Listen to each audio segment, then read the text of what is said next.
मियां नवाज शरीफ साहब को ये बताया गया था कि आप बहुत मकबूल लीडर हैं, आसपास वो अपने हमेशा इस तरह के लोगों को रखते हैं जो बड़े खुशामदी हैं। जब मियां साहब बरतानिया में मौजूद थे तो मीठे मुंह बनाकर सवालात करने वाले, मीठे मीठे हल्के हल्के सवाल करने वाले सहाफ़ी उनके आसपास मौजूद रहते थे और उन्होंने मियां साहब को बताया कि मियां साहब आप पाकिस्तान के नहीं बल्कि दुनिया के सबसे अजीम लीडर हैं। उसके बाद मियां नवाज शरीफ साहब को जो उनकी पार्टी के लोग मिलते थे तो वो मियां साहब को बहुत ज़्यादा उठा के रखते थे और मियां साहब का मोराल बहुत ज़्यादा हाई रखते थे। इसी बुनियाद पे मियां साहब ने और मियां साहब की पार्टी ने पाकिस्तान की एस्टेब्लिशमेंट को यकीन दिलाया कि तुसी बेफिक्र हो जाओ, मियां साहब जब पाकिस्तान आएंगे तो इमरान खान के पल्ले कख नहीं बचेगा। मियां साहब की डिमांड के ऊपर इमरान खान साहब के साथ जो कुछ हुआ वो आप सब जानते हैं। मियां साहब कादी फ़ायद ईसा साहब के चीफ़ जस्टिस ऑफ पाकिस्तान बनने के बाद गालिबन पाकिस्तान तशरीफ़ लाए और वो इसलिए कि उनके लिए पूरा ग्राउंड तैयार था। फिर जैसे मियां साहब को अदलिया ने इंसाफ दिया, वो भी अपनी मिसाल आप है। अब मियां साहब दो अहम फैसले करने जा रहे हैं।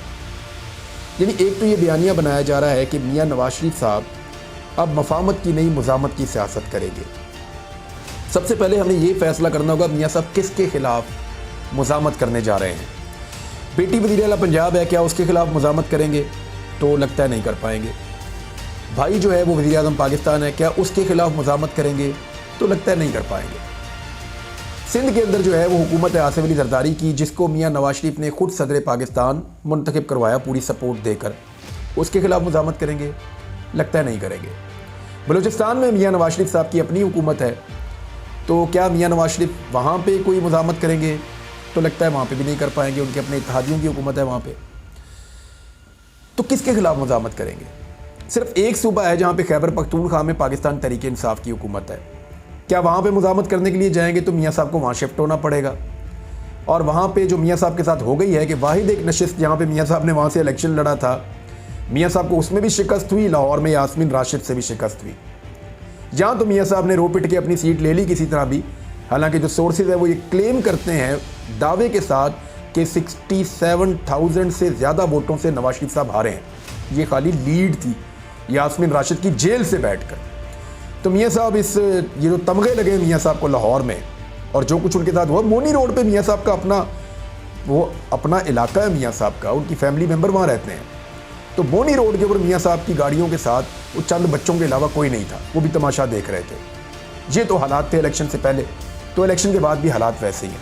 मियाँ साहब को फिक्र इस बात की पड़ गई है कि पार्टी गई, अब उनको ये समझ आ गई है कि PMLN तब तक मौजूद है जब तक ये इक़्तिदार है हमारे पास। ये पार्टी अब अमली तौर पे वजूद नहीं रखती, पब्लिक के अंदर ये पार्टी ख़त्म हो चुकी है। देखें, पाकिस्तान तहरीक इंसाफ का सिंबल चला गया, लीडर जेल में है, हालात इतने पतले कर दिए गए कि आज उनका झंडा लगाए कोई पंजाब के अंदर या बलूचिस्तान में तो बंदा उठा के अंदर दे देते हैं। सिंध के अंदर भी आप कराची में PTI का झंडा लेकर निकले तो आपके ऊपर पर्चा हो जाएगा या आपको गिरफ्तार कर लिया जाएगा। इस किस्म की सख्ती है।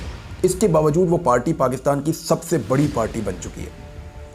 बुला लें किसी भी PMLN के तज्जियाकार को, बुला लें, या वो सहाफ़ी जो PMLN की पॉलिसी को टो करते हैं या उसको पसंद करते हैं, वो ओपनली कह रहे हैं कि पाकिस्तान तहरीक इंसाफ अपने बयानिए के साथ आज इस मुल्क की सबसे बड़ी सियासी हकीकत है।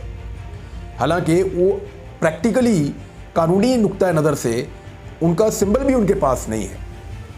इलेक्शन कमीशन में वो उस तरह से मौजूद ही नहीं है। दूसरी तरफ नवाज शरीफ इलेक्शन कमीशन में तो मौजूद है, उनकी पाकिस्तान में हुकूमत भी है, लेकिन पॉलिटिकल पार्टी अब नहीं है। वो सिर्फ हुकूमत के साथ बंधे हुए कुछ लोग हैं अपने अपने मफाद के साथ, लेकिन पॉलिटिकल पार्टी बहुत कमज़ोर हो चुकी है। नवाज शरीफ को लगता है इस पार्टी को वो तगड़ा करें, उनके अंदर दोबारा हवा भरी जा रही है। तो मफामत नहीं मुज़ामत करेंगे तो भाई तो बना है मफामत के ज़रिए से वज़ीर आज़म पाकिस्तान, बेटी बनी है मफामत के ज़रिए से वज़ीर आला पंजाब, सारी की सारी हुकूमत जो है मफामत के ऊपर खड़ी है। NRO 2 भी मिला है, मफामत के ऊपर मिला है। तो मुज़ामत किसके खिलाफ करेंगे? क्या इस्टेब्लिशमेंट के खिलाफ करेंगे? तो मौजूदा इस्टेब्लिशमेंट ने नवाज शरीफ साहब को जितनी सहूलतकारी की है, ऐसी सूरत हाल में मियां नवाज शरीफ साहब इस्टेब्लिशमेंट के खिलाफ मुज़ामत नहीं कर सकते। तो मुज़ामत करनी किसके खिलाफ है? यानी वो ये तो कह रहे हैं मुज़ामत करेंगे, किसके खिलाफ? यानी भाई वज़ीर आज़म है, बेटी वज़ीर आला है, खुद अपोजिशन लीडर कैसे बन सकते हैं? मुमकिन नहीं है। ये actually good cop bad cop एक दफ़ा फिर खेलकर पुराना फार्मूला लगाकर कौम को बेवकूफ़ बनाने की एक कोशिश करेंगे। लेकिन लोग बड़े सियाने हो गए, सोशल मीडिया का दौर है, ये सारी चीज़ें वायरल हो जाती हैं, सबको पता चल जाएगा और जिनको नहीं पता चलेगा उन्हें हम बताएंगे, और बहुत सारे लोग और हैं वो भी बताएंगे। तो इस तरह मियां नवाज शरीफ साहब का बयानिया बनने से पहले दफन हो जाएगा। वो ये चाह रहे हैं कि पार्टी की सदारत अपने पास ले लें, तो बिल्कुल ले लें। मियां नवाज शरीफ साहब हमेशा चाहते हैं कि पार्टी का कंट्रोल उनके पास रहे। वो पार्टी को मुतहर्रिक करने की कोशिश करेंगे, लेकिन कैसे? महंगाई शहबाज शरीफ कंट्रोल नहीं कर सकेंगे, गवर्नेंस इनको आती नहीं है। 16 महीने में इन्होंने अवाम का पहले कचूमर निकाला है, और उसके बाद जो 2 साल का तसलसल है इनकी हुकूमत का, उसने क्या हालत की पाकिस्तानियों की। उस सिचुएशन में जब तक ये डिलीवर नहीं करेंगे ना, मियां नवाज शरीफ के पास, पब्लिक के पास जाकर कहने के लिए कुछ नहीं होगा, कुछ नहीं कह सकते। इलेक्शन में मियां साहब ने जितने वादे किए हैं वो पूरे ही नहीं हो सकते। वजह यह है कि वादे पूरे होने हैं पैसों से, पैसे इनके पास है नहीं, और अगर होंगे भी तो वजीर खजाना इनका अपना नहीं है। दो जो आम तरीन वजारतें, वजारत दाखिला और वजारत खजाना, वो दोनों तो हुकूमत के पास है ही नहीं।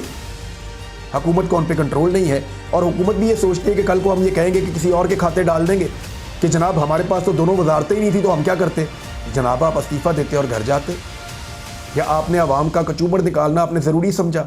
जब अवाम के लिए मुश्किल फ़ैसले और बुरे फ़ैसले किए जा रहे थे, अवाम को पीसा जा रहा था महंगाई की चक्की में और बैड गवर्नेंस में, तो उस वक्त आप हुकूमत के अंदर बैठे रहे, बल्कि हुकूमत के मज़े लेते रहे वज़ीर आज़म बन के। और आज आप कह रहे हैं कि आप जिम्मेदारी नहीं ले सकते। तो मियां साहब को, शहबाज शरीफ को ये जिम्मेदारी लेनी पड़ेगी, नवाज शरीफ को भी लेनी पड़ेगी, मरियम नवाज को भी लेनी पड़ेगी। इससे ये भाग नहीं सकेंगे कभी भी, क्योंकि कानूनी नुक्ता नज़र से, आईनी लिहाज से, वो आईनी सरबराही तो उनके पास आ गई है। अब कंट्रोल चाहे किसी और के पास हो। एक्चुअली ड्राइविंग सीट पे वो बैठे हुए हैं, चाहे उनको गाइडेंस कोई और दे रहा हो, लेकिन अगर एक्सीडेंट हुआ तो केस जो है वो इनके ऊपर ही होगा। अब डिलीवर हुकूमत कर नहीं पाएगी, तो नवाज शरीफ के पास बेचने के लिए बयानिया क्या है? सिर्फ एक चीज़ बचती है। ये तो पहला फैसला है कि मैं सदर बन जाऊंगा, वो पार्टी संभालूंगा, वो तो दिखाई नहीं दे रहा। लोग अब बेवकूफ़ बनने वाले नहीं हैं।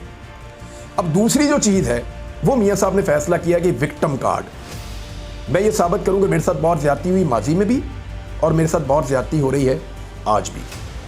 ये कैसे साबित करेंगे मियाँ साहब? आपको याद है उन्होंने 2016-17 में एक चीज़ पूछी थी जब उनकी हुकूमत ख़त्म हुई थी, मुझे क्यों निकाला? मियाँ साहब वो बयानिया वापस लेकर आना चाह रहे हैं। हालांकि 2 साल से पाकिस्तान में उनकी हुकूमत है। मैंने आपसे कहा था सन 2020 में एक टीवी चैनल पे बात करते हुए, वसीम बदामी का प्रोग्राम था गालिबन, मैंने कहा था कि नवाज शरीफ तो पूछता है ना मुझे क्यों निकाला, अगर इमरान खान निकाला गया तो वो बताएगा कि मुझे क्यों निकाला। इन दोनों के अंदर ये फ़र्क है।